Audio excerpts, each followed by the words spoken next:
मराठा आरक्षणाच्या जीआरमुळे ओबीसींचं आरक्षण संपलं असल्याचा पुनरुच्चार लक्ष्मण हाकेंनी केलाय।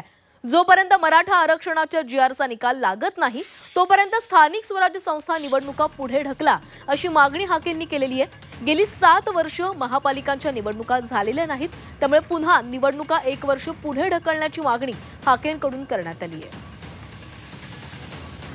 जेव्हा घोषित करतो त्यावेळेस आपण अनेक वेळा नजर पंचायत राजच्या निवडणुका, लोकल बॉडीच्या निवडणुका 1 वर्षभरासाठी पुढे ढकला। पुढे तुम्ही गेली 7 वर्ष निवडणुका घेत नाहीयेत, मग ओबीसीच्या सहभागाशिवाय तुम्हाला निवडणुका घ्यायच्या आहेत का?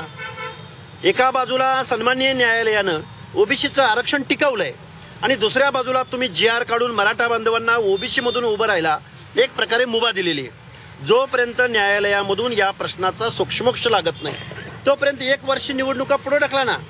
आणि मुख्यमंत्री महोदय, तुम्हाला ओबीसीचं प्रतिनिधित्वाशिवाय इथल्या लोकल बॉडीज पुढे न्यायचे आहेत का? त्यामुळे आम्ही ओबीसी बांधव संभ्रमित आहोत। या निवडणुका 1 वर्षासाठी पुढे ढकला।